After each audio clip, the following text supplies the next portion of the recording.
কালকে ওটা অফ করেননি? অফ করছেন? সকালে এসে অন করছেন ওটা?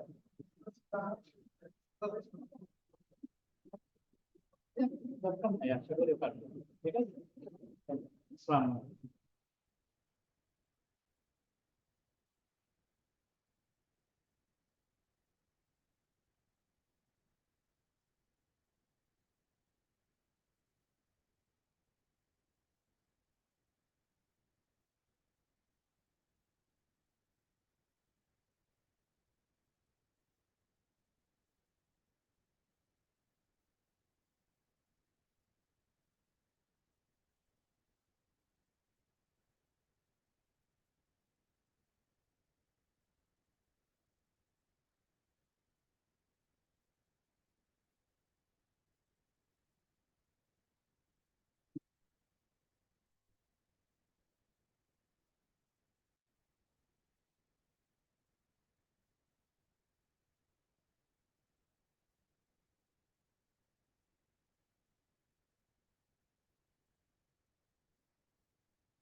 আসসালামু আলাইকুম। এসে গেছেন, আপনি লোক এসে গেছেন, আমরা একটু কথা বলা শুরু করি। আপনারা কি আমাকে শুনতে পাচ্ছেন? জি স্যার। আচ্ছা, থ্যাংক ইউ। একটা স্ক্রিন শেয়ার করেছি, এটা দেখতে পাচ্ছেন? জি ওকে, থ্যাংক ইউ। আজকে রিপিটেশন হবে, কালকে যা করছে সেটাই রিপিটেশন হবে, কারণ সুবিধা করতে পারছি না আমি আপনাদের এই অনলাইনে। তো আসেন এখান থেকে শুরু করি। রিপিটেশন যেহেতু অনেকেই আসেনি, তারপরেও যারা আসবে খুব একটা মিস করবে না। তো আমরা মাইক্রোপ্রসেসর নিয়ে শুরু করছিলাম। 8.6 এর ইন্ট্রোডাকশন। এটা এ সেকশনের জন্য টোটালি রিপিটেশন হবে, কারণ এই স্লাইড গুলো এ সেকশনকে আমি দেখিয়েছিলাম, বি কে দেখাতে পারি নাই। আমরা এই ইন্টেল ডাটা শিট রফিকুজ্জামানের বা হলের বা গ্রের বই থেকে যেখান থেকে খুশি পড়তে পারি। 8.6 এর কিছু ফিচার ছিল। এটা ফার্স্ট 16 বিট প্রসেসর। 78 এ তৈরি, বাজারে ছেড়েছিল ইন্টেল। 90 পর্যন্ত এটা বাজারে ছিল। 90-র পরে ইন্টেল আর 8.6 নিজে তৈরি করে না, থার্ড কোম্পানি অনেক সময় এখনো তৈরি করে। ইনিশিয়ালি এটা ক্লক স্পিড ছিল 5 মেগাহার্টজ থেকে 10 মেগাহার্টজ। একটু জাস্ট চিন্তা করেন, আজকালকের দিনে আপনারা যে কম্পিউটার ব্যবহার করছেন, সেই কম্পিউটারের স্পিড হচ্ছে কত? অলমোস্ট 3 গিগাহার্টজ, তার বেশিও হয়ে যেতে পারে এখন। তো দেখেন, তখন ছিল 5 মেগাহার্টজ, এখন আপনারা প্রায় 5 গিগাহার্টজ এ পৌঁছে গেছে। 1000 times more speed than that time. তো এটা হচ্ছে যে কম্পিউটারের যে প্রসেসরের স্পিড কি হারে বাড়ছে তার একটা জাস্ট ছোট্ট এক্সাম্পল। এটা যে চিপে তৈরি করা হয়েছিল, সেটা আপনারা যে ডিএলডি তে ব্যবহার করেন চিপ, সেই চিপ গুলাতে দেখেন কতগুলা ঠ্যাং থাকে। আপনারা বিশেষত 8, 16, 14 বা 16 ব্যবহার করে থাকেন, ছোট ছোট চিপ গুলা। এটা একটা 40 পিনের একটা চিপ ছিল। এখানে 8টা জেনারেল পারপাস রেজিস্টার ছিল, যেটা গত ক্লাসে দেখিয়েছিলাম। আর এটার একটা স্পেশাল ছিল যে স্পিড আপ করার জন্য, এই কথাটা এখন দেখে রাখেন, আমরা নেক্সট ব্যাখ্যা করার সময় আরো ভালো বুঝবেন, যে প্রিফেসেস আপ টু 6 ইনস্ট্রাকশনস। এটা আমরা পরে ব্যাখ্যা করব। ফিচার আরো কিছু আছে। 16 বিটের ডাটা বাস ছিল, যেটা এর আগে যে ছিল 8085, তার ছিল মাত্র 8 বিটের ডাটা বাস। 8 বিট নিয়ে সে কাজ করতে পারে, এ 16 বিট নিয়ে কাজ করতে পারে অ্যাট এ টাইম। এই জন্য 8.6 কে আমরা 16 বিট মাইক্রোপ্রসেসর বলে থাকি। অ্যাড্রেস বিট আছে 20, যার ফলে সে 1 megabyte, 2 to the power 20 means 1 megabyte মেমোরিকে সে অ্যাড্রেস করতে পারে।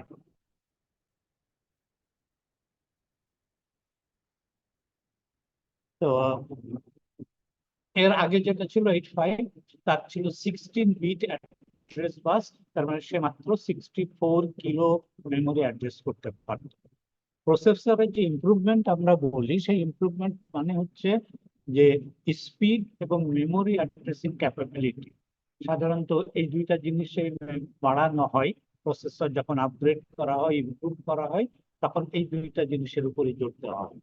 তার স্পিড বাড়তে হবে এবং তার মেমোরি ক্যাপাবিলিটি, অ্যাড্রেসিং ক্যাপাবিলিটি বাড়াতে হবে। কারণ আজকাল আমরা যে সমস্ত কাজ করি, বিশেষ করে যখন ভিডিওতে যান, তখন এটা gigabyte speed, sorry gigabyte memory দরকার হয়। স্পিডও এরকম গিগাহার্টজ এর হলে পারে ভালো। তো এই বাড়ানো মানেই হচ্ছে এই দুটা জিনিস। তো আগেকার চেয়ে 8.5 এর ইমপ্রুভমেন্ট ছিল 8 বিটের জায়গায় 16 বিট, অ্যাড্রেস 16 বিটের জায়গায় 20 বিট। কিন্তু মেমোরি ইন্টেল এই যখন 1 মেগাবাইট মেমোরি ইন্ট্রোডিউস করলো 8.6 এ, তখন ইন্টেলের দুটা পিকুলারিটি রেখে দিল। একটা হচ্ছে যে memory should be divided into 2 banks.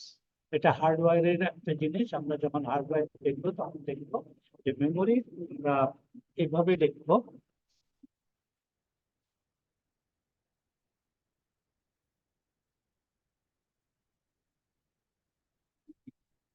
তো আগে যে আমাদের বোর্ড করে দেখা যাচ্ছে ব্যাকগ্রাউন্ড, ব্যাকগ্রাউন্ডে কি বোর্ড দেখতে পাচ্ছেন কিনা দেখেন, দেখতে পাচ্ছেন বোর্ড? দেখা যাচ্ছে স্যার। কিন্তু হালকা মনে হচ্ছে। এই যে মেমোরি যেটা আছে, এই দুইটা মিলিয়ে হচ্ছে 1 মেগাবাইট। এখানে থাকবে 512 কিলোবাইট, এখানে থাকবে 512। এখানে 0 অ্যাড্রেস, এখানে অ্যাড্রেস 1, এখানে 2, এখানে 3, এখানে 4, এখানে 5, এইভাবে করে যেতে থাকবে।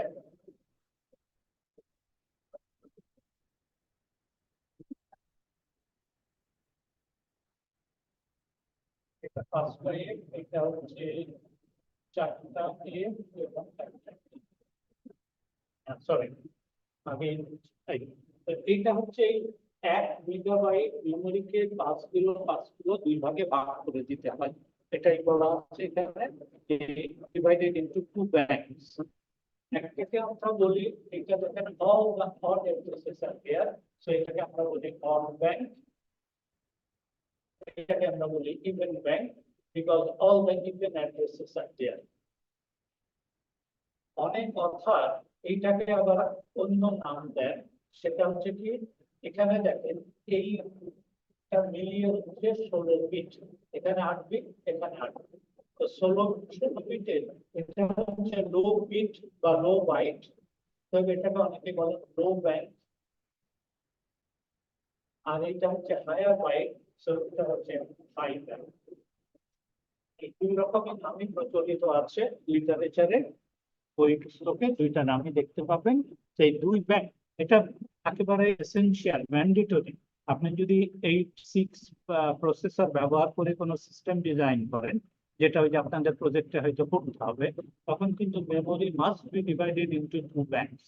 আপনি মেমোরি যত কমই দেন, বেশিই দেন, ইভেন যদি 2 বাইট মেমোরিও আপনি দেন, তাহলে 1 byte should be here, 1 byte should be that, not that 0 1 consecutive এইভাবে হবে না। It should be divided into even bank, odd bank, even bank, or low bank, and high bank. এটা একটা পিকুলারিটি ইন্টেলের। আর দ্বিতীয় পিকুলারিটি হচ্ছে, যেটা আগেই বলেছি অনেকবার, যে ইনস্টিটিউট অফ ফ্ল্যাট মেমোরি তারা ব্যবহার করছে সেগমেন্ট অফ সেগমেন্ট। এটা আরো একটু বিস্তারিত যাব। কন্ট্রোল বাস যেটা দেখিয়েছিলাম আগে, সেই কন্ট্রোল বাসে 21টা কন্ট্রোল সিগন্যাল আছে। এখন মজা হচ্ছে, একটা সিম্পল অঙ্ক যদি করতে যান, আমি বললাম যে এটা 40 বিটের 34 পিনের একটা চিপ।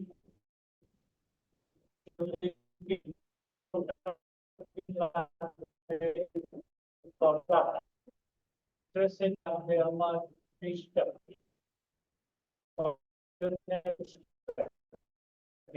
আরো 40 বিট এটা কেমন যায়।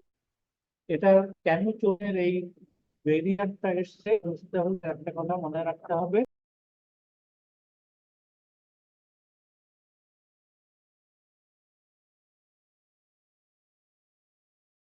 চিপ আইসি আমরা তৈরি করতে তখন পারতাম না। ফলে এটাতে যদিও সিগন্যাল আমাদের অনেকগুলো দরকার, কিন্তু আমাদের এই 40টা পিনই মাত্র ছিল। তো এর যে সুরাহা করা হয়েছিল, সমাধান যেটা বের করা হয়েছিল, সেটা হচ্ছে most of the pins are used for more than one purpose. একটা পিন আমরা এই মুহূর্তে একটা সিগন্যাল দিচ্ছি, পরবর্তীতে আরেকটা সিগন্যাল দেবো। This is known as the multiplex. এটাকে আমরা বলি মাল্টিপ্লেক্স। তো মাল্টিপ্লেক্স হিসাবে ব্যবহার করা হয়, বিশেষ করে এই অ্যাড্রেস এবং ডাটা ইজ টোটালি মাল্টিপ্লেক্স। ফলে এখানে আমাদের 20টা পিন দিয়েই আমরা প্রথমে অ্যাড্রেস দিই, তারপরের ক্লক সাইকেলে সেখানে আমরা ডাটা দিই বা সেখান থেকে ডাটা এক্সপেক্ট করি। ফলে এখানে 36টা পিনের জায়গায় আমাদের এই 20 পিনেই কাজ হয়ে যাচ্ছে। 20 আর 21 হচ্ছে আপনার 41, 42, 43 আরো এক্সট্রা কিছু দিয়ে আমাদের ওই 40টা পিন হয়ে গেছে। ইন্টারনাল আর্কিটেকচার গতদিন যেটা বই থেকে দেখিয়েছিলাম সেটা দেখানোর আগে এখানে একটু বলে নিই যে 8085 যখন ছিল তখন আমরা এর আগের ক্লাসে দেখেছিলাম যে মাইক্রোপ্রসেসরের কাজ হচ্ছে আপনার ফেচ, ডিকোড, এক্সিকিউশন। এই তিনটা কাজ সে সিকোয়েন্সিয়ালি করতে থাকে। প্রথমে ফেচ করবে মেমোরি থেকে the instruction, then it will decode, it will try to understand what to do, then it will try to do that thing, execute it.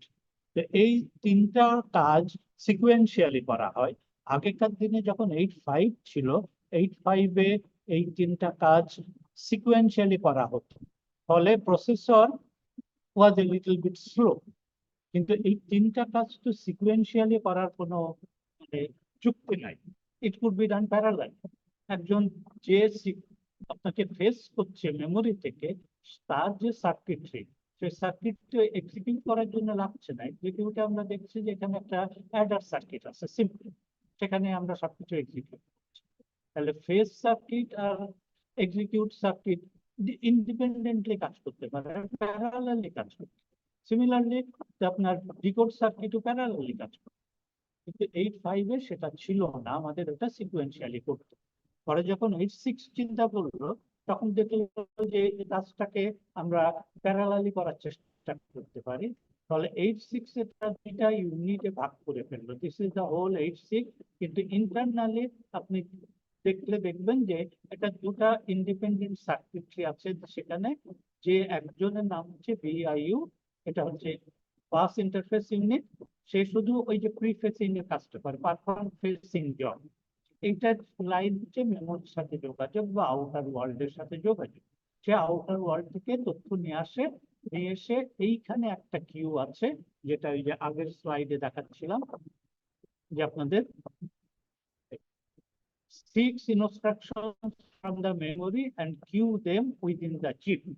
তো এইটা হচ্ছে সেইটা যে এইখানে 6টা ইনস্ট্রাকশন সে ফেস করে, এখানে একটা 6 কিউ আছে, এই 6 কিউ এ সে একটা একটা করে রাখতে থাকে এবং এখান থেকে নিয়ে এক্সিকিউশন ইউনিট সে এটাকে এক্সিকিউট করতে থাকে। So they are independent. এর কাজ হচ্ছে নিয়ে এসে এখানে জমা রাখা। as long as there is a vacant place in the queue, it will fetch and put in the queue.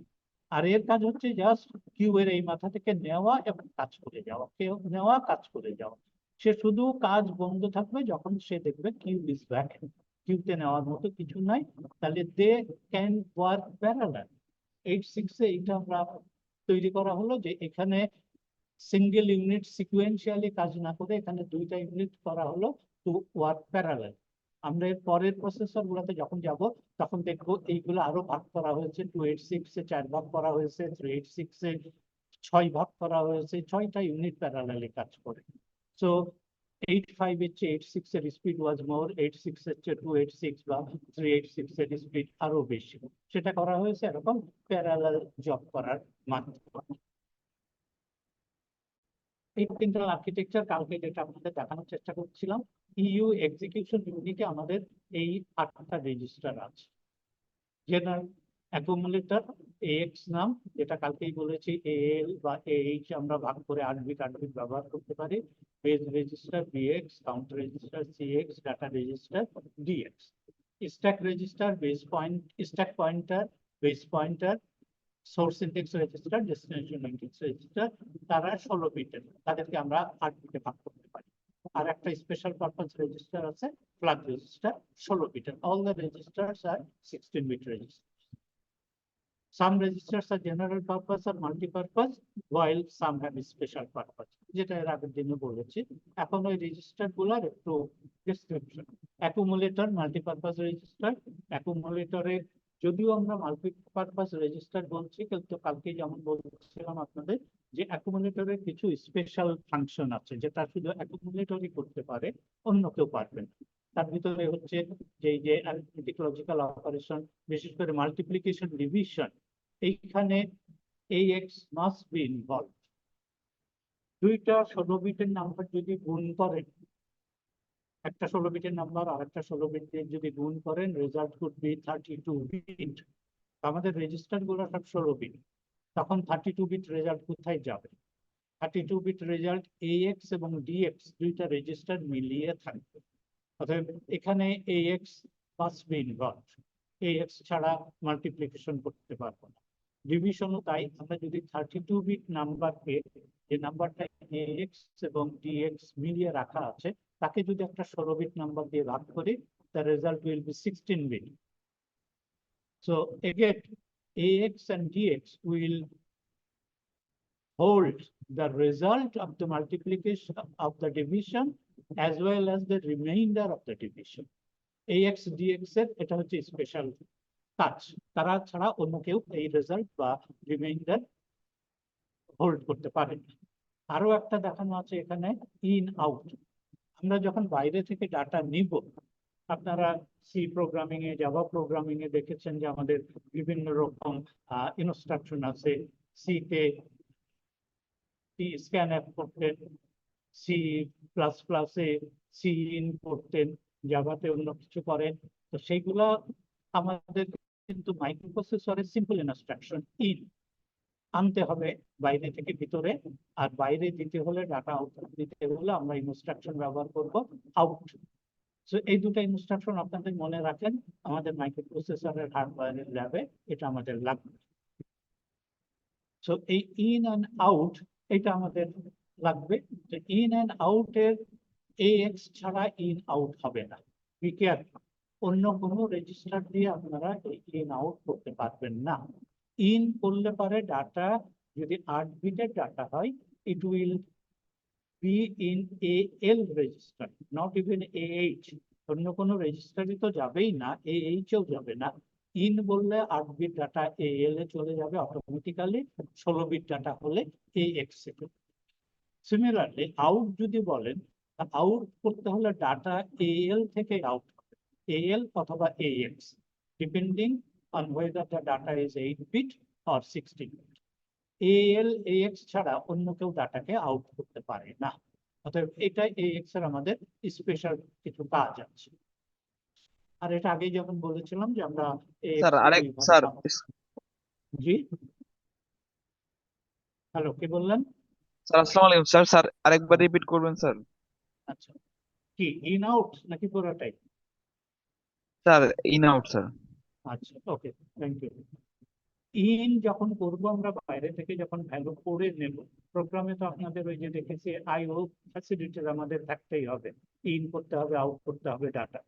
তো ইন করতে গেলে আমাদের মাইক্রোপ্রসেসর লেভেলে যখন চিন্তা করব, তখন ইন করতে হলে আমাদের এই accumulator must be involve. Data এসে অ্যাকুমুলেটরে জমা হবে। ইন বললেন কোথা থেকে আসবে সেই অ্যাড্রেস বলে দেবেন আপনি, যে কোথা থেকে it could be IO, any IO device. তো আইও ডিভাইসের অ্যাড্রেস বলে দিলে এই সেখান থেকে ডাটা এসে it must be in the accumulator, know where else, অন্য কোথাও যাবে না। অ্যাকুমুলেটরের কোথায় থাকবে তাও ডিপেন্ড করছে, ডাটা যদি 8 বিটের হয় তাহলে এই ডাটা AL এ থাকবে, not even AH। Data 8 bit হলে AL এ চলে যাবে অটোমেটিক্যালি, ডাটা 16 বিট হলে পুরা AX মিলে ডাটা। সো আপনি এখান থেকে ডাটা, এক মিনিট, যাকে রিকোয়েস্ট করছেন রেকর্ড করার পারমিশন দিয়ে দিয়েছে। আচ্ছা, তো তাহলে ডাটা আমি ইন যখন করব তখন data will be either in AL or AX depending on the size of the data. Data will not go anywhere else except AL or AX. Clear? Out এর ক্ষেত্রেও তাই, আমি যখন আউট করতে চাইবো তখন data must reside in AL or AX depending on the size of data, 8 bit data অথবা 16 bit data. এবং আউটের পরে আমরা লিখবো ইনস্ট্রাকশনটা অনেকটা দেখিয়ে দিয়ে আউট AL অথবা AX লিখবো, আমরা দিব এইখানে অনেক অ্যাড্রেস বলবো যে কোথায় পাঠাতে হবে তাহলে AL বা AX এর যে ডাটা আছে সেইটা ওই অ্যাড্রেসে চলে যাবে, ওই পোর্টে চলে যাবে। So that will be an output operation. Clear? Okay, আসেন বেজ রেজিস্টার আগেই বলেছি, বেজ ইন্ডেক্স রেজিস্টার এটাও আমরা, এটা একটা ডাটার অফসেট রাখার জন্য আমরা যে সেগমেন্ট অফসেট বললাম, এই অফসেটটা সাধারণত আমরা এই রেজিস্টারে রাখি। কাউন্ট রেজিস্টার কালকে যেমন বলছিলাম যে স্পেশালি এটা multipurpose register, but it has some special operation as well, যেমন রিপিট, লুপ, এই জাতীয় জিনিসগুলো, শিফট বা রোটেট, এই জাতীয় জিনিসগুলো আমাদের কাউন্ট রেজিস্টারকে ব্যবহার করতেই হবে। কাউন্ট রেজিস্টার ব্যবহার ছাড়া আমরা লুপ ইনস্ট্রাকশন কাজ করাতে পারবো। লুপ আমরা হয়তো করাতে পারবো অন্যভাবে, but not using the loop. আমরা হয়তো জাম্প বা ব্যবহার করে গো টু ব্যবহার করে লুপ করাতে পারি, যে আমাদের কোড শেষ হলো সেখান থেকে আবার জাম্প করে উপরে গেলাম বা গো টু বলে উপরের একটা অ্যাড্রেস দিলাম, তাহলে আমরা লুপ করাতে পারি। কিন্তু লুপ ইনস্ট্রাকশন ব্যবহার করতে হলে CX উইল কাউন্ট যে how many times you have to loop, সেই ভ্যালুটা আমরা CX রেজিস্টারে দিয়ে দেব, তারপরে লুপ বললে সে ততবার লুপ করবে। ঠিক আছে?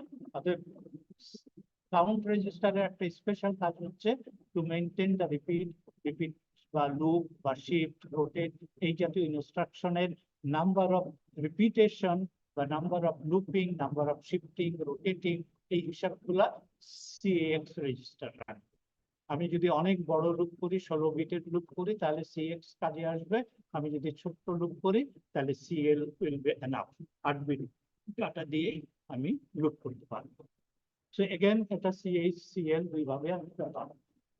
CX জেনারেলি মাল্টিপারপাস রেজিস্টার, এখানে আমাদের এই ডাটা থাকে সাধারণত, তবে এটা স্পেশাল কাজ আগেই যেমন বললাম মাল্টিপ্লিকেশন ডিভিশনে এটা স্পেশাল পার্টিসিপেশন। স্ট্যাক পয়েন্টার আগে যদি বলেছি যে স্ট্যাক পয়েন্টার, যদিও আমি বলছি যে Intel categorise it as a special multipurpose register, কিন্তু আমি যেটা বলেছি আপনাদের যে আমি এই ব্যাপারে একটু দ্বিমত পোষণ করি, কারণ এটাকে আমি যদি মাল্টিপারপাস বা জেনারেল পারপাস রেজিস্টার হিসাবে ব্যবহার করি, I will lose the track of the top of the stack. Top of the stack কোথায় আছে আমি সেটা হারিয়ে যাবে, আমার কাছে আর কোনো হিসাব থাকবে না। So then using the stack will be a problematic one. So আমরা এটাকে যদিও বলা হচ্ছে মাল্টিপারপাস, হ্যাঁ আবারও বলছি, গত ক্লাসে বলেছি, আজকেও আবার বলছি যে আপনি যদি স্ট্যাক আপনার প্রোগ্রামে একদমই ব্যবহার না করেন, then you can use it as a simple register, সে ব্যাপারে কোনো সমস্যা হবে না। কিন্তু if you have stack to maintain, if you have stack to regulate, then do not use SP as a multi-purpose or general purpose register. BP base pointer, আমরা এটাতে মেমোরিতে data address করার জন্য ব্যবহার করি। 16 বিট রেজিস্টার। DS আগেই বলেছি destination, আমরা যদি স্ট্রিং অপারেশন করতে চাই, কপি করতে চাই, মুভ করতে চাই, তাহলে আমরা DI এবং SI কে ব্যবহার করি সোর্স এবং ডেস্টিনেশনের একটা হিসাব রাখার জন্য। Flag register special purpose register, এটা হচ্ছে আমাদের ফ্ল্যাগ কালকে দেখাচ্ছিলাম, খুব হিবিজিবি দেখিয়েছে, আজকে দেখেন ক্লিয়ার দেখতে পান কিনা। This is the 16 bit flag register. হলুদ গুলো হচ্ছে আনইউজড, আনডিফাইন্ড বা আনইউজড ফ্ল্যাগ রেজিস্টার। লাল গুলোকে আমরা বলছি স্ট্যাটাস। ফ্ল্যাগ দুই ধরনের আমরা বলবো, যে একটা হচ্ছে স্ট্যাটাস, একটা হচ্ছে কন্ট্রোল।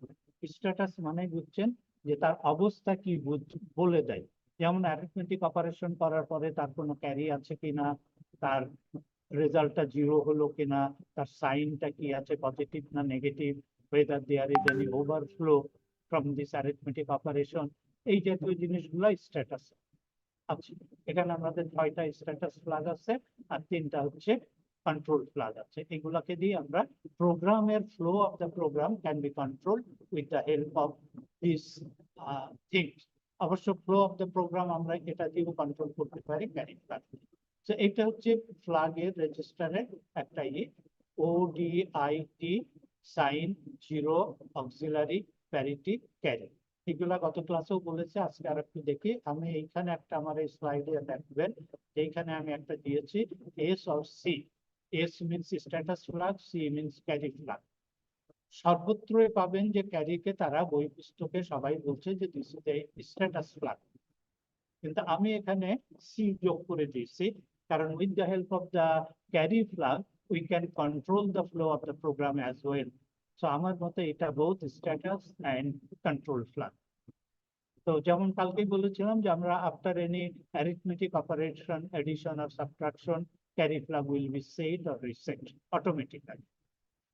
যদি কোনো ক্যারি থাকে তাহলে, বা কোনো বড় থাকে তাহলে এটা সেট রিসেট হবে, না থাকলে এটা জিরো থাকবে। আচ্ছা, আমরা যেহেতু এটা কন্ট্রোল ফ্ল্যাগ, আমরা জোর করে এটাকে সেট বা রিসেট করতে পারি উইদাউট এনি অ্যারিথমেটিক অপারেশন। সেই জন্য আমাদের দুইটা ইনস্ট্রাকশন আছে, STC set carry flag, clear carry flag. আরো একটা ইনস্ট্রাকশন আছে আমাদের কমপ্লিমেন্ট ক্যারি। আমি এটাকে সেট বা রিসেট কিছুই করতে চাচ্ছি না, ক্লিয়ার করতে চাচ্ছি না, আমি চাচ্ছি এখন যে আছে তার কমপ্লিমেন্ট করে, ইনভার্ট করে। তো this is the complement carry flag. এই তিনটা ভাবে আমরা ক্যারি ফ্ল্যাগকে কন্ট্রোল করতে পারি, এবং ক্যারি ফ্ল্যাগকে কন্ট্রোল করে আমরা আমাদের প্রোগ্রামকে কন্ট্রোল করতে পারি, প্রোগ্রাম ফ্লোকে কন্ট্রোল।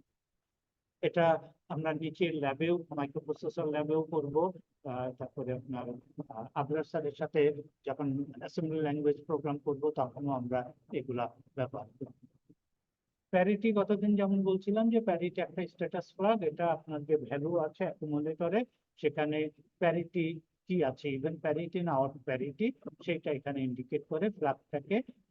এই ফ্ল্যাগটা যদি জিরো থাকে তাহলে আমরা বুঝবো অড প্যারিটি, ফ্ল্যাগটা যদি 1 থাকে তাহলে আমরা বুঝবো যে ভ্যালু কন্টেন্টস ইভেন প্যারিটি।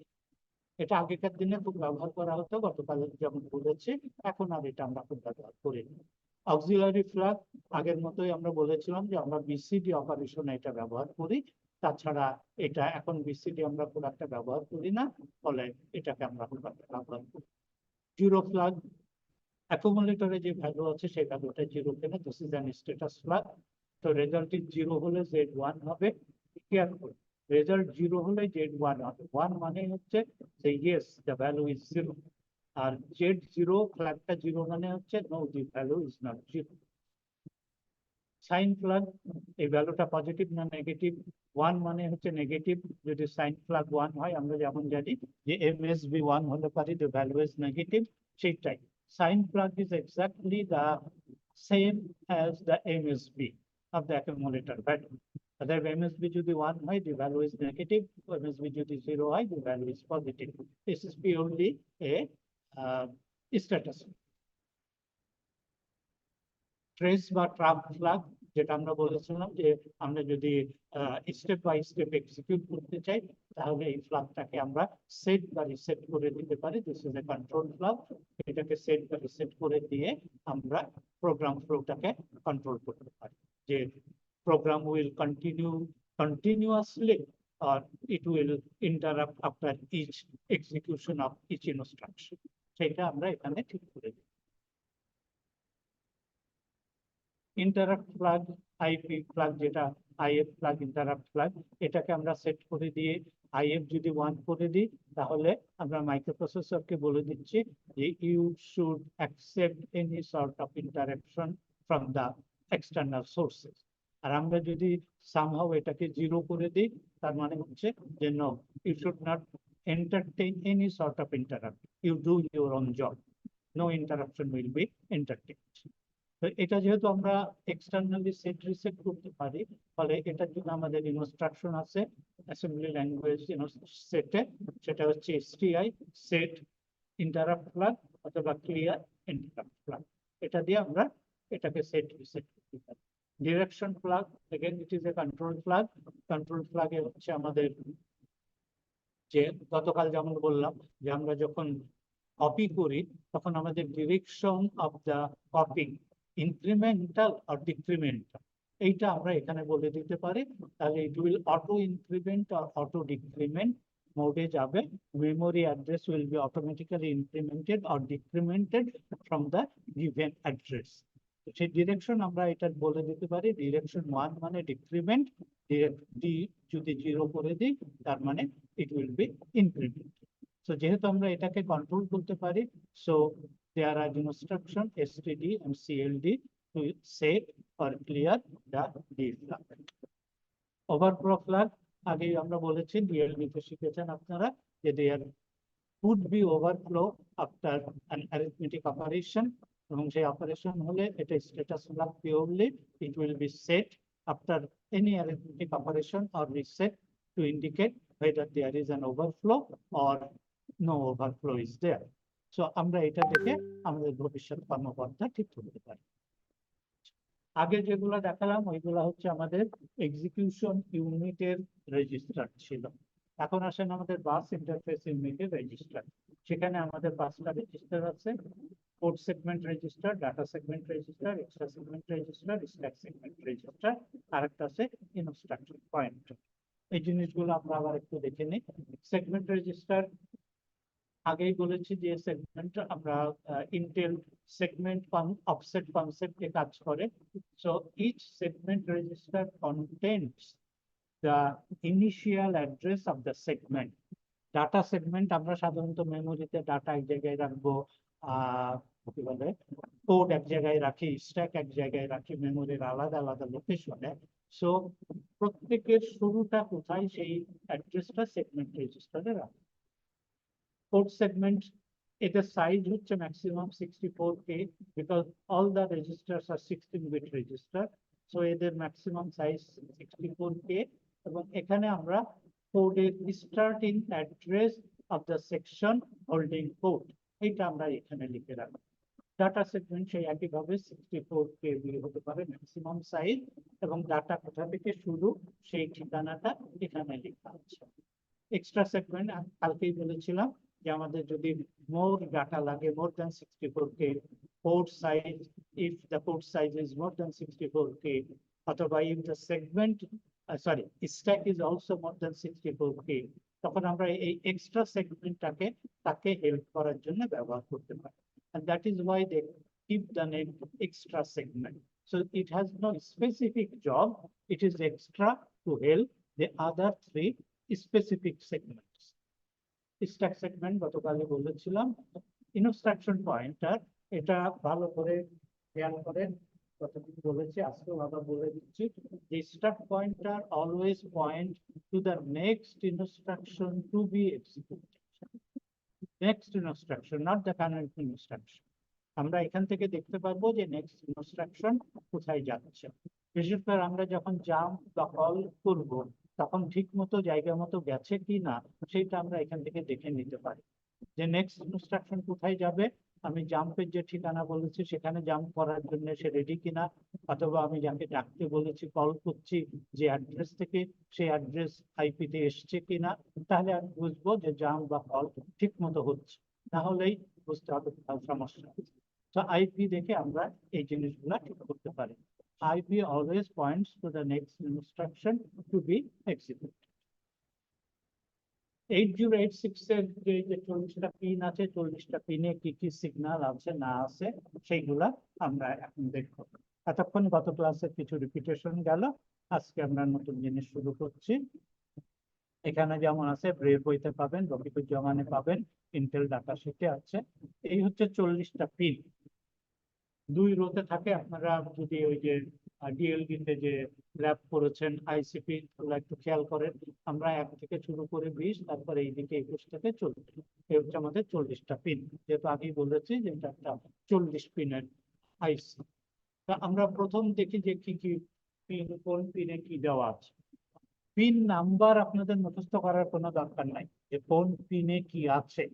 আপনাদের যেটা মুখস্থ রাখতে হবে, জানতে হবে, মাথায় রাখতে হবে সেটা হচ্ছে what are the signals and what you can do with the signal, or what the signal are supposed to do.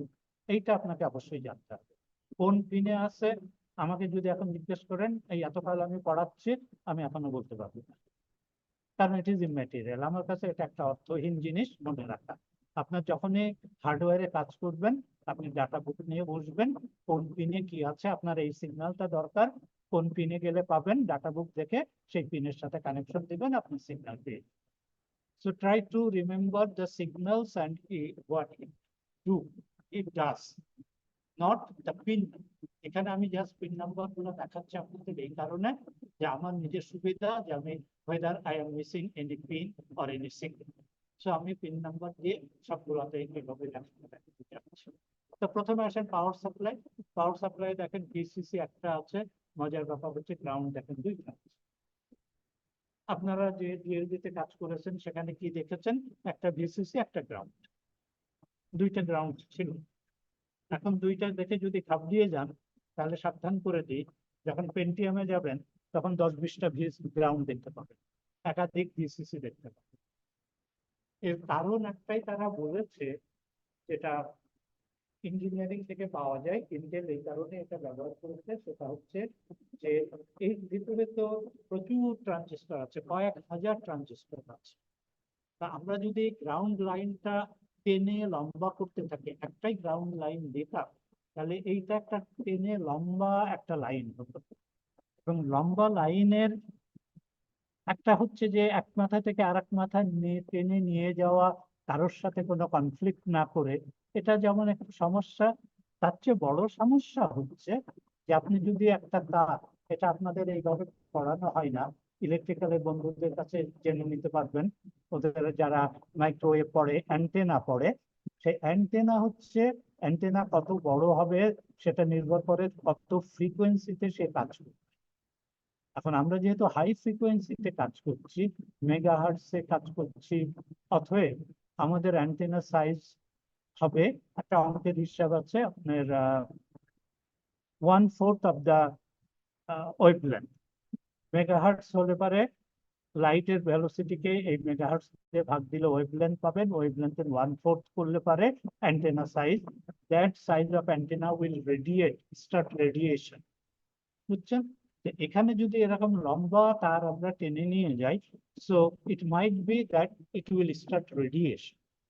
এই রেডিয়েশনটাকে মিনিমাইজ করার জন্য, অ্যান্টেনার সাইজটাকে ছোট করার জন্য, পুরা গ্রাউন্ড যতগুলো লাগবে এটাকে দুই ভাগ করে ফেলা হয়েছে। অর্থাৎ একটা তার লম্বা হচ্ছে না। এক মাথা থেকে টেনে পুরো সার্কিট যদি আমি ঘোরাতাম তাহলে অনেক লম্বা তার হয়ে যেত।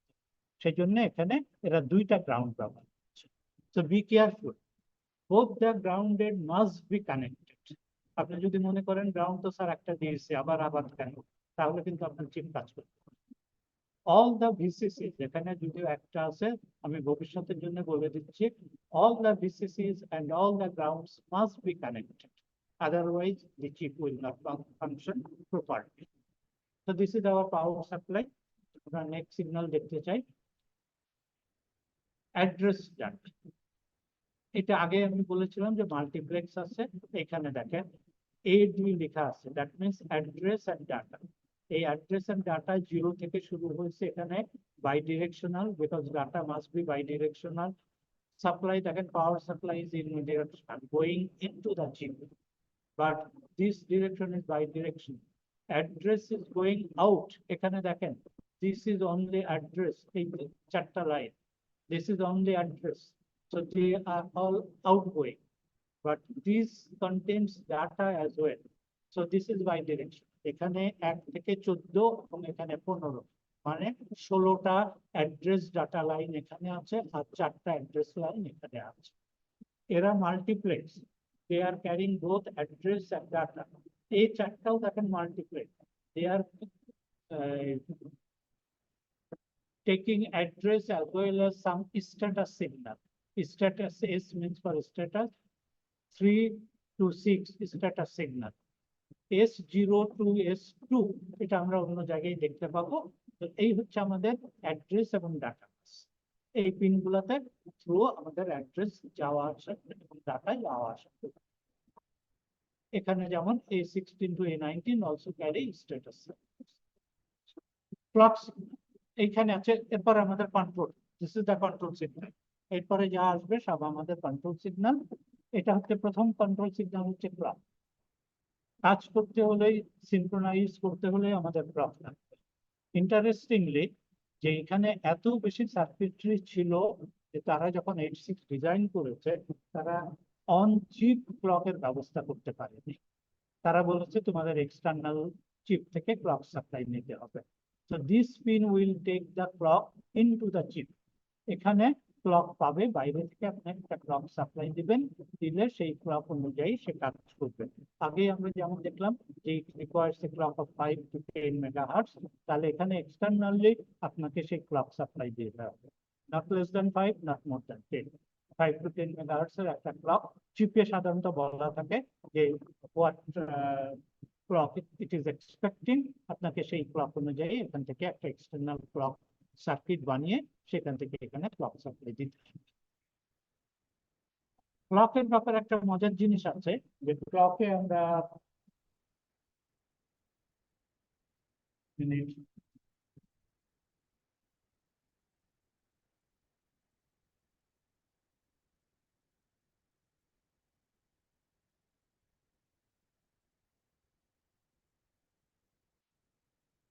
এটা হচ্ছে সিস্টেম ক্লক। আমরা এরকম দেখাই যে ক্লক হচ্ছে আমাদের সময় লো থাকে, কিছু সময় হাই থাকে, কিছু সময় লো থাকে, কিছু সময় হাই থাকে, তাই তো? তো আমরা ক্লক সাধারণত আপনারা যখন ডিএলডি তে পড়ছেন তখন কিছুতে আমরা স্কয়ার ওয়েভ দেখি এরকম। এখান থেকে শুরু করে এই পর্যন্ত হচ্ছে আমার একটা ক্লক সাইকেল হাই লো। সাধারণত হাই লোটা আমরা ইকুয়াল দেখিয়ে থাকি। এটাকে আমরা বলি ডিউটি সাইকেল। যখন বলি এটা ডিউটি সাইকেল হচ্ছে 50% high divided by total time, high time divided by total, এটা হচ্ছে ডিউটি সাইকেল। তো এটা যেহেতু ইকুয়াল, সো এটাকে আমরা বলছি 50%। কিন্তু ইন্টেলের একটা মজার জিনিস হচ্ছে যে Intel expect A duty cycle of 33%, not this wave in the blackboard, rather this wave. Most of the time it will be low, 1/3 of the time 2/3 will be low, 1/3 will be high. ফলে এখান থেকে এইখান পর্যন্ত আসলে আপনি একটা clock cycle পাচ্ছেন যার ডিউটি সাইকেল হবে 1/3। যেহেতু 1 হাই আছে, 3 হচ্ছে টোটাল, সো 1/3, 33% ক্লক সাইকেল। এটা 86 এর জন্য নেসেসারি। আপনি যদি আদার দেন 33% ক্লক সাইকেল অ্যাপ্লাই করেন, দেন ইট মাইট নট ওয়ার্ক। তো ক্লকের পরে আমরা যে সিগন্যালটা দেখবো সেটা হচ্ছে ইন্টারাপ্ট। ইন্টারাপ্ট আগে আপনাদের বলেছি যে ইন্টারাপ্ট যদি নেসেসারি। সো 86 আমরা দুই ধরনের ইন্টারাপ্ট দেখতে পাই এই দুইটা পিনে, একটা হচ্ছে NMI আর একটা হচ্ছে INTR।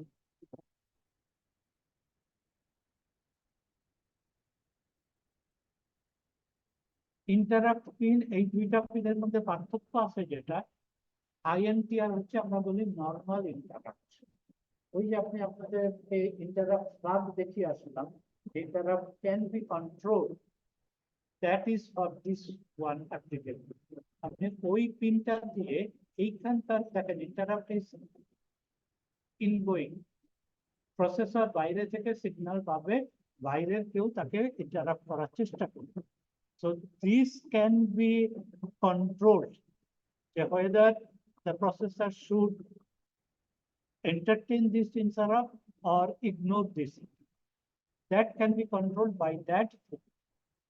But the name of this interrupt is non-maskable interrupt. This is the maskable interrupt. You can mask it off or you can mask it on according to your wish. You can allow the interrupt, you can not allow the interrupt. But this is non-maskable. You cannot control this one. If there is a signal here, the processor must be, the processor should entertain this signal. So this is known as the non-maskable interrupt. এটাকে রাখা হয়েছে very special কারণে, যে যখন এরকম situation আসবে তখন যেন প্রসেসর অটোমেটিক্যালি রিঅ্যাক্ট করতে পারে। এটা তো আপনি ইচ্ছা করলে বন্ধ করে দিতে পারেন।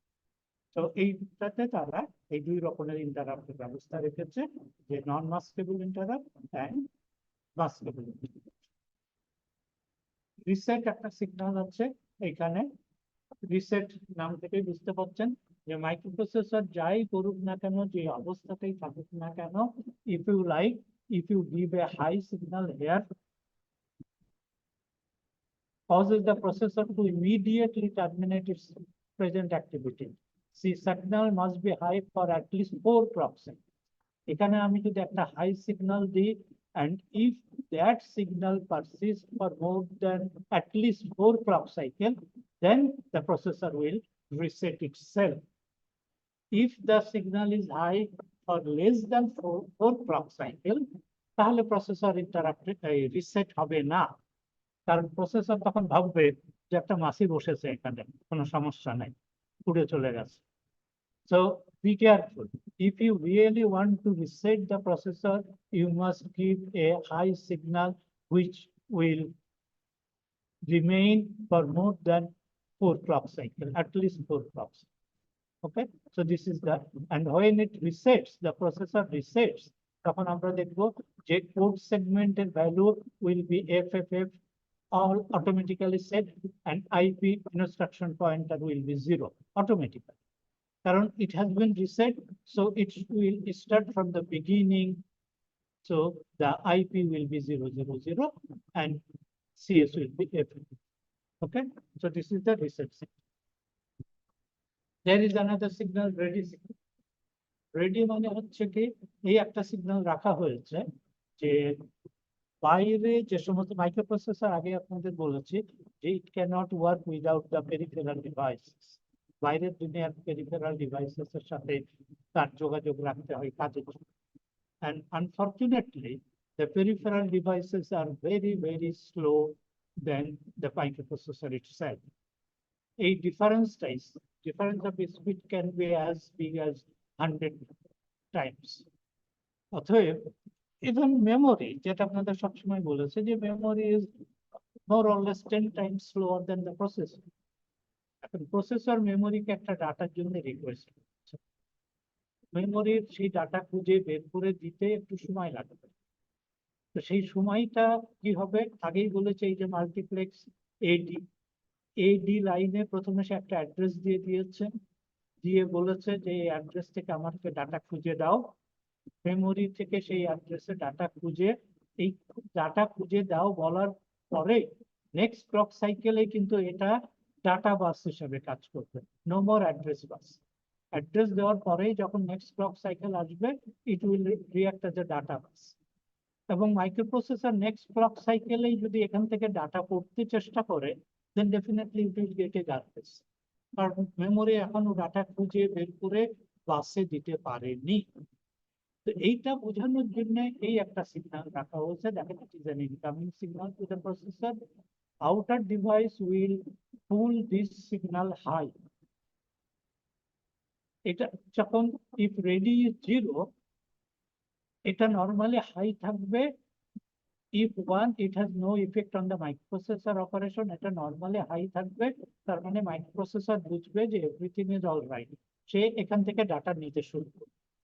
But যখন outer device is slow and it cannot supply the data in the proper time, তখন সে এই সিগন্যালটাকে টেনে লো করে দেবে, রেডি ইজ লো। তখন মাইক্রোপ্রসেসর ওয়েট করতে শুরু করবে, well, the outer device is not yet ready, so I have to wait.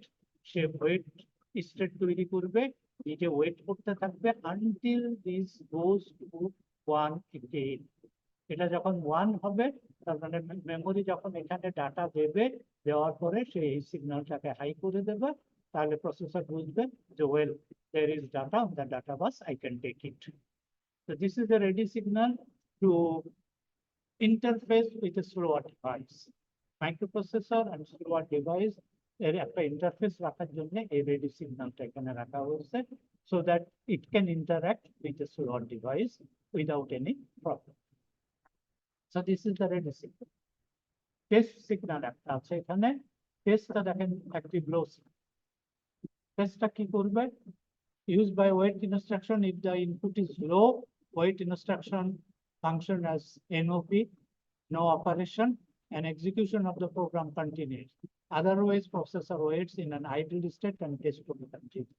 এটা এই রেডি আর টেস্ট অনেকটা একই রকম, যে আউটার ডিভাইস তাকে রেডি বলে নট নট রেডি বলে তাকে কিছু সময়ের জন্য আটকিয়ে রাখতে পারে। টেস্টও এরকম, যে সে আউটার একটা ডিভাইস তাকে আটকিয়ে রাখতে পারে কিছু সময়ের জন্য, যে you just wait, I am not yet ready. পার্থক্যটা পরে আরো ভালো বুঝবেন, পরে দেখা যাবে। আর একটা সিগন্যাল আছে আমাদের কন্ট্রোল সিগন্যাল, রিড সিগন্যাল। নাম থেকেই বুঝতে পারছেন অ্যাক্টিভ লো সিগন্যাল। মাইক্রোপ্রসেসরে যদি রিড করতে চাই তাহলে এটা রিড সিগন্যাল দেবে আউটার দুনিয়াকে, আর যদি রাইট করতে চাই, রাইট আলাদা জায়গায় আছে, সরি আমি একসাথে বলতে চাচ্ছিলাম, ওটা এর ভিতরে কোথায় আছে আলাদা। এইটা হচ্ছে লাস্ট বিএইচই অথবা স্ট্যাটাস 7 মাল্টিপ্লেক্স সিগন্যাল। এইটা স্ট্যাটাস 7 বিএইচই। এটা বিএইচইটা আপনার বোঝার দরকার, S7 খুব একটা মাথা না কামালেও চলবে। বিএইচইতে আমরা বলছি বাস হাই এনাবল, অনেকে বলেন ব্যাংক হাই এনাবল, যে কোনো একটাই হতে পারে, দুটা একই কথা। যে এই যে আমি মুছে ফেলেছি, সরি আগে আমি এই যে দেখাচ্ছিলাম, এই যে আমাদের দুটা ব্যাংক আছে, একটা হচ্ছে হাই ব্যাংক, একটা লো ব্যাংক, বা এটা হচ্ছে ইভেন ব্যাংক বা অল ব্যাংক। এই হাই ব্যাংক আমরা যখন ডাটা করবো, পরে দেখবো ডিটেলস, আমরা যদি আউটপুট ডাটা করতে চাই এখান থেকে করবো না এখান থেকে, ঠিক আছে? তো আমি যদি এখান থেকে করতে চাই তাহলে আমাকে এই পিএইচ সিগন্যালটাকে অ্যাক্টিভ করতে হবে, তাহলে এই ব্যাংকটা এনাবল হবে, তখন এখান থেকে ডাটা বাইরে চলে আসবে। তো আমরা ডাটা কোথা থেকে করতে চাচ্ছি তার উপরে নির্ভর করে আমাদের এই ব্যাংক এনাবল করতে হতে পারে, সেটার জন্য এই একটা সিগন্যাল রাখা হয়েছে।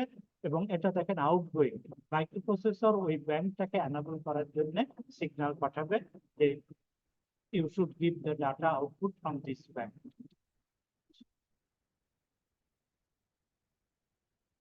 মিন ম্যাক্স বলে একটা সিগন্যাল আছে, ভেরি ইম্পর্টেন্ট সিগন্যাল, এটা মাথায় রাখেন।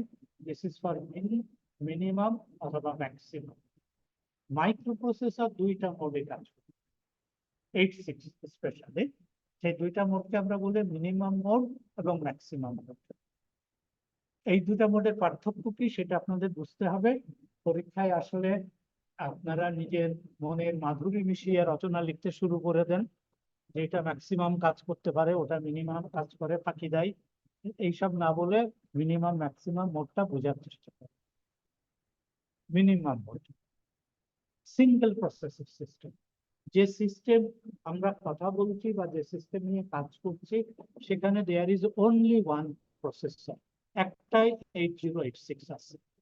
বাকি যে চিপগুলো আছে they are subordinate to the processor, তারা কেউ প্রসেসরের ইকুইভ্যালেন্ট না, প্রসেসরের সাথে কম্পিট করতে পারে না কোনো ব্যাপারেই, তারা সবসময় প্রসেসরের হুকুম মতো চলবে।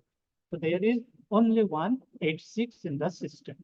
সাধারণত একটা ছোট প্রসেসর এটা কাজ করে, আর এইটা আমরা সেট করে দিই ওই যে ওই পিনটাতে যদি আমরা 1 সেট করি, মিন হচ্ছে হাই, দেখতে পাচ্ছেন অ্যাক্টিভ হাই, অথবা ওই পিনটা যদি আপনি 1 সেট করে দেন তাহলে সিস্টেম বুঝবে যে in this system there is only me as the boss, there is no other boss like me.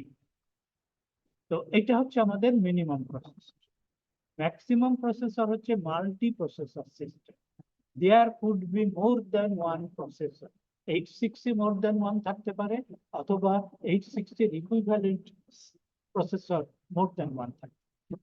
যেমন আমাদের কম্পিউটার সিস্টেম, এটা একটা ম্যাক্সিমাম মোডে কাজ করে, কারণ এখানে আপনার প্রিন্টার কন্ট্রোল করার জন্য বা অন্য কিছু কন্ট্রোল করার জন্য, হার্ড ডিস্ক কন্ট্রোল করার জন্য আলাদা আলাদা যে সমস্ত প্রসেসর আছে তারা more or less equivalent to the microprocessor itself, এবং তারা নিজস্ব ভাবে কাজ করতে পারে।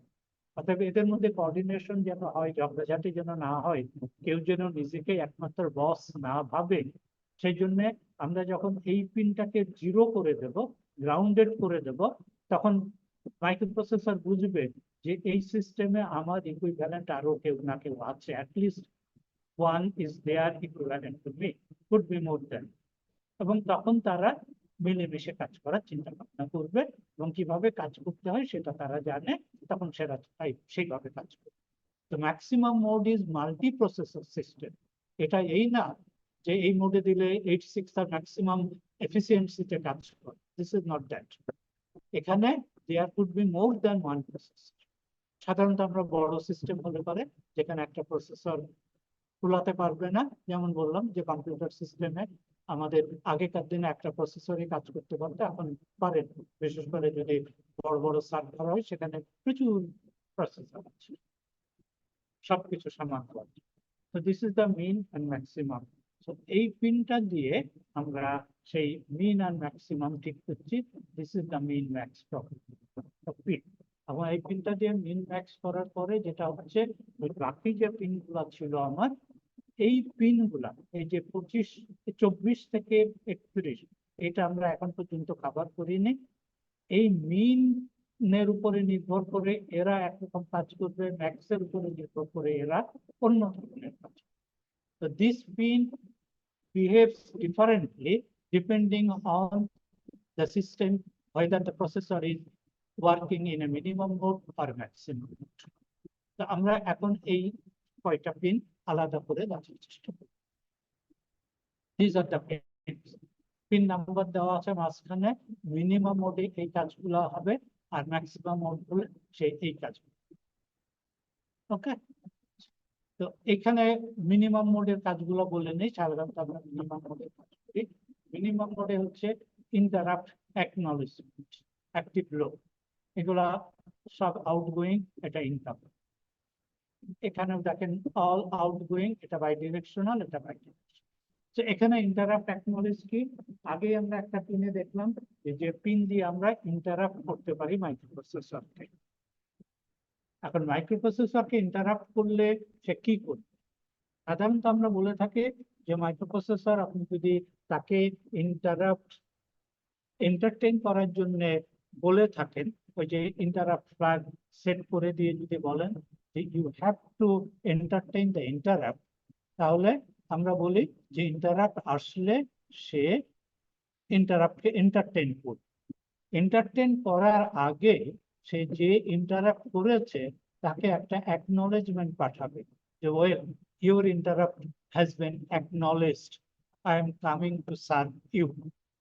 এই কথাটার মানে হচ্ছে যে ইমিডিয়েটলি তার হাতে যে কাজ আছে সেই কাজ গুছিয়ে না নিয়ে সে তো ওটাকে ইন্টারাপ্ট করতে, সার্ভ করতে যেতে পারবে না। তো সেটাই হচ্ছে যে ইন্টারাপ্ট অ্যাকনলেজমেন্ট একটা পাঠাবে, যে সে যদি উইলিং থাকে ইন্টারাপ্ট অ্যাকসেপ্ট করতে, বা আপনি হয়তো ইন্টারাপ্ট ডিসেবল করে দিয়েছেন, আমি এখন ইন্টারাপ্ট বারে বারে দিয়ে যাচ্ছি, তো সে তো অ্যাকসেপ্ট করবে। তখন এই অ্যাকসেপ্ট করাটা বোঝানোর জন্য সে এখানে একটা লো সিগন্যাল পাঠাবে to indicate that it is accepting my interrupt, it is willing to accept my interrupt. Otherwise এটা যখন হাই থাকবে তখন আমি বুঝবো যে no, my interrupt has not been accepted by the processor. So this is the interrupt acknowledgement signal given by the processor to the external device. ALE, address latch enable, outgoing signal again. ALE তে কি বোঝাচ্ছে? Address latch enable. এই যে আগে আমি বলেছি যে memory is a little bit slower device than the processor, এবং একটু আগে আমি বললাম যে অ্যাড্রেস বাস এবং ডাটা বাস ইজ মাল্টিপ্লেক্স। তো প্রথমে আমি অ্যাড্রেস দিচ্ছি, তারপরেই আমি ওইটাকে পরের ক্লক সাইকেলে আমি এটাকে কনভার্ট করে ফেলছি, অ্যাড্রেস ওখান থেকে সরিয়ে ফেলে এটাকে ডাটা বাসে কনভার্ট করে ফেলছি। এখন মেমোরি যেহেতু এটা স্লো প্রসেস, তার মেমোরিতে ডাটা খুঁজতে হলে তাকে তো ওই অ্যাড্রেসটা তার চোখের সামনে থাকতে হবে যে কোন অ্যাড্রেস থেকে ডাটা খুঁজবে। কারণ ডাটা অ্যাড্রেস যদি আমি সরিয়ে ফেলি, মাইক্রোপ্রসেসর যদি অ্যাড্রেস সরিয়ে ফেলে, so memory will be at a loss, যে ওই অ্যাড্রেসটা হারিয়ে যাচ্ছে, আমি কোথায় খুঁজবো। তো এইরকম যারা স্লো ডিভাইস তাদের জন্য একটা জিনিস হচ্ছে যে প্রসেসর অ্যাড্রেস দেওয়ার পরে এই সিগন্যালটাকে এনাবল করে, অ্যাক্টিভ হয়। এই সিগন্যালটা যখন প্রসেসর এনাবল করে তখন যে সমস্ত ডিভাইস স্লো তারা ওই অ্যাড্রেসটাকে তার নিজের একটা ল্যাচ করে রেখে দেয়, নিজের একটা জায়গায় এটাকে সেভ করে দেয়। তো এই অ্যাড্রেস ল্যাচ এনাবল হাই হলেই সে বুঝবে যে this is a valid address and it has to be copied into my document. তা না হলে সে হারিয়ে যাবে। তো এই ALE সিগন্যালটা একটা ইম্পর্টেন্ট সিগন্যাল ফর 8086, যে অ্যাড্রেস দেওয়ার পর সে এটাকে অবভিয়াসলি হাই করবে so that the address will be latch by the required devices. Memory হতে পারে, অন্য কোনো ডিভাইস। নেক্সট DEN DTR, এই দুটা সিগন্যাল এখনকার দিনে আমরা আর খুব বেশি ব্যবহার করি না। D stand for data. এই যে আগে যেটা বললাম প্যারিটি আমরা ব্যবহার করতাম ডাটা ট্রান্সমিশন রিসিপশনের জন্য।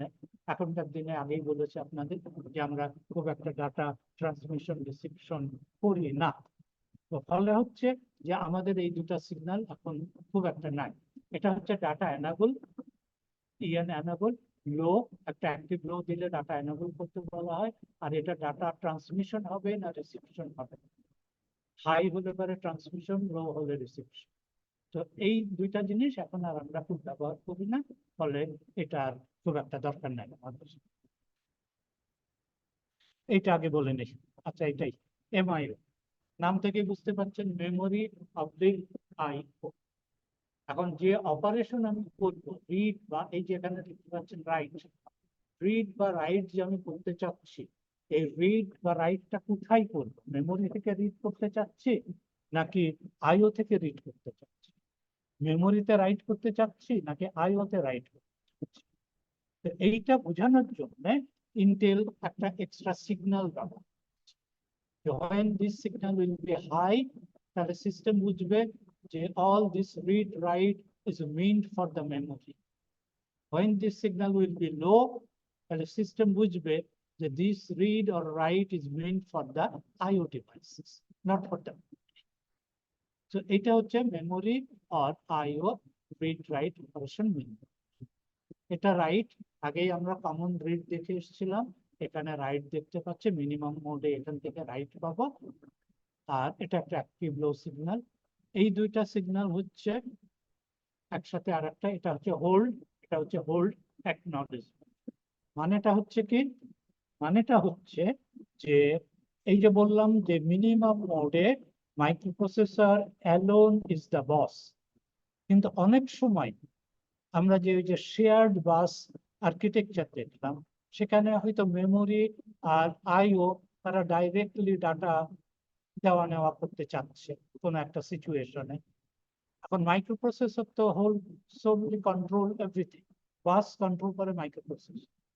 তখন সাধারণত অন্য কোনো ডিভাইস যার বাসের অ্যাক্সেস দরকার, সে তখন প্রসেসরকে রিকোয়েস্ট করে this is a incoming signal to the processor. সে এখানে একটা হাই দিয়ে প্রসেসরকে রিকোয়েস্ট করবে, can you please hold on, I need the bus. এখন প্রসেসর যদি অ্যাগ্রি করে, তখন সে এইখান থেকে একটা সিগন্যাল পাঠাবে, hold acknowledgement. Well, I acknowledge your request. So I am giving up the bus for your use. So this is two or together. The other party will request the processor to hold on and give up the control of the bus. Then if the processor agrees, then it gives the signal hold acknowledgement to the other party, and then it will hold it off the bus, and the bus will be released for the use for the others. These are the minimum mode signals. Okay, when the processor will be in the minimum mode, they will be there. তাই আপনাদের আর কিছুক্ষণ continue করে ছেড়ে দিই, ঠিক আছে? আপনাদের যদি একটা ব্রেক দিও, আমি আর কিছুক্ষণ কন্টিনিউ করে ছেড়ে দেবো। তাহলে এই হচ্ছে মিনিমাম মোডের অপারেশন গেল। ম্যাক্সিমাম মোডের অপারেশন, এদের বেশিরভাগই এখানে দেখেন যে স্ট্যাটাস কিউ, যেটা বলেছিলাম ওই যে 6 বাইটের কিউ, সেই কিউ এর কি অবস্থা, কিউ ফাঁকা নাকি ফুল নাকি অবস্থা, 2 বিট দিয়ে 4 রকম আমরা একটু পরে দেখবো। এই যে স্ট্যাটাস 0, 1, 2 বলেছিলাম, এটাও প্রসেসরের বিভিন্ন স্ট্যাটাস এখানে দেখায়, এটা আমরা পরে দেখবো। এইটা যখন এখানে যেমন আমরা দেখলাম মিনিমাম মোডে হোল্ড হোল্ড নলেজমেন্ট, এখানে ম্যাক্সিমাম মোডে ওই একই কাজ, কিন্তু এখানে হচ্ছে যে প্রত্যেকেই তো ইকুইভ্যালেন্ট, এখানে তো সোল বস বলে কেউ নাই, অতএব দের রিকোয়েস্ট 2 বিট দিয়ে 4জন যদি থাকে, 4জন নিজেকে আইডেন্টিফাই করে রিকোয়েস্ট করতে পারে এইটাতে বাই ডিরেকশনাল, যে এখানে রিকোয়েস্ট করবে যে প্লিজ আই নিড দ্য বাস। যার কন্ট্রোলে বাস ছিল সে যদি অ্যাগ্রি করে, সে তখন গ্রান্ট করবে যে well, I grant your request, so I give up the bus, control of the bus, you took control of the bus. তো এইটার হোল্ড অ্যাকনলেজমেন্টের মতো ম্যাক্সিমাম মোডে এখানে দুইটা আছে, যেহেতু 4জন থাকতে পারে ম্যাক্সিমাম, 4জনের জন্য প্রভিশন রাখা হয়েছে যে they will request each other and the holding authority will grant the request. So this is the request control and grant request. This is important. আপনাদের আর্কিটেকচারে বোধহয় পড়ানো হয়েছে, সিমাফোর বলে একটা কথা পড়ানো হয়েছিল, মনে হচ্ছে কিছু? আচ্ছা, আমরা এই সিমাফোরটাকে ইউজ করতে পারি, ব্যবহার করতে পারি হার্ডওয়্যার লেভেলে এইখান দিয়ে। সিম্পল একটা চিন্তা, বাস একটা কাজ হচ্ছে, সেই কাজের মাঝখানে যদি আরেকজন বাসের কন্ট্রোল নিয়ে ঢুকে পড়ে, তাহলে কাজের অনেক সমস্যা হতে পারে। বিশেষ করে ব্যাংকিং এ একটা ট্রানজেকশন হচ্ছে, আমি 5জন লোক 5টা চেক লিখে পাঠিয়ে দিয়েছি 5 ব্যাংকে। প্রথম জন ব্যাংকে জমা দিল আমার চেকটা, সে জাস্ট এটাকে ক্যাশ করার জন্য প্রস্তুতি নিচ্ছে, আমাকে চেক করে দেখছে যে টাকা আছে কিনা, দেখলো যে টাকা আছে, আচ্ছা চেক পাস করে দিল। ঠিক চেক ডেবিট হয়ে যাওয়ার, আমার অ্যাকাউন্ট থেকে টাকা কেটে নেওয়ার আগেই আমার আরেক লোক আরেক ব্যাংকে চেক প্রেজেন্ট করেছে। সে যখন চেক করছে, এখনো কিন্তু আমার ব্যাংকে, আমার এই ব্যাংক থেকে টাকাটা কাটা হয়নি, তো আমার আগে যে অ্যামাউন্ট ছিল সেই অ্যামাউন্টটাই দেখাচ্ছে। দ্বিতীয় ব্যাংক যখন অ্যাক্সেস করলো, দ্বিতীয় ব্রাঞ্চ, তখন সে দেখছে যে হ্যাঁ আমার অ্যাকাউন্টে টাকা আছে, কিন্তু আমার ট্রানজেকশন কমপ্লিট হওয়ার আগে আরেকজনকে অ্যাক্সেস দিলে এই সমস্যাটা হবে, সে আমার চেকটা অনার করে দেবে, আমি 2 জায়গা থেকে টাকা নিয়েও হাওয়া হয়ে যাবে।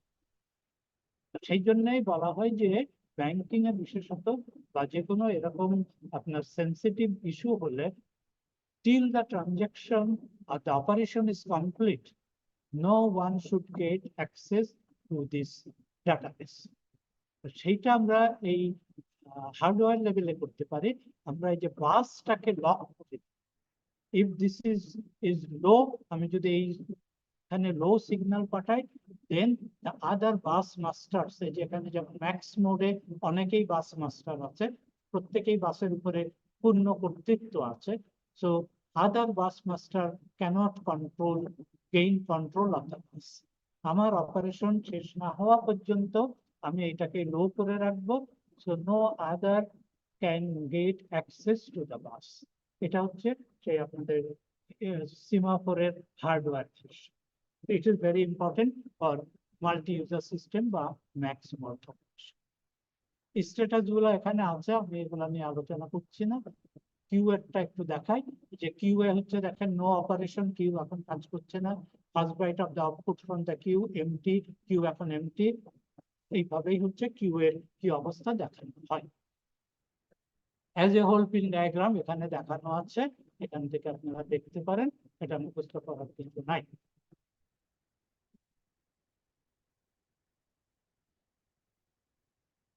কি করব, কন্টিনিউ করব নাকি? কেউ তো নাই মনে হচ্ছে, শুধু নামই দেখতে পাচ্ছি, মানুষজন নাই কেউ। স্যার স্যার ব্রেক আজকে আর করে না স্যার। আর আছি স্যার। আছেন? সারা শব্দ তো পাচ্ছি না। স্যার আজকে ছেড়ে দেন স্যার স্যার। স্লাইড গুলা কিভাবে পাবো স্যার? স্লাইড গুলো আমি আপনাদের ক্লাসরুমের কম্পিউটারে দিয়ে দেবো, এছাড়া তো আর কিভাবে দিব? ঠিক আছে, স্যার গুগল ক্লাসরুম। গুগল ক্লাসরুমে, আচ্ছা আপনারা কি গুগল ক্লাসরুমের অ্যানাউন্সমেন্টটা কাল দেখতে পেয়েছিলেন? এই যে আজকের ক্লাস সম্বন্ধে একটা অ্যানাউন্সমেন্ট কালকে গুগল ক্লাসরুমে দেওয়া হয়েছিল, আপনারা কি দেখতে পেয়েছিলেন? ইয়েস স্যার, দেখেছি স্যার। ও আচ্ছা, আমার একটু সন্দেহ ছিল, ফলে আমি সকালে আবার শোয়েবকে টেক্সট করলাম, কারণ কালকে থেকে আমি মেসেজ পাচ্ছি না, আমার মেল কাজ করছে কিনা আমি সন্দেহ। এনিওয়ে দেখি, আমি গুগল ক্লাসরুমে তো আমি দিতে পারবো না, ওই আপনাদের স্যারদের ধরতে হবে, ম্যাডামকে ধরতে হবে। আর না হলে আমি ক্লাসরুমে কম্পিউটারে কপি করে দেব। ওটা বললেন, আমি দেখছি ওনাদের কাউকে ধরে পারলে আপলোড করে দেব গুগল ক্লাসরুম। ঠিক আছে? ওকে, তাহলে নেক্সট ক্লাস আমরা এখান থেকে শুরু করব, মেমোরি অর্গানাইজেশন দিয়ে শুরু করব নেক্সট ক্লাস।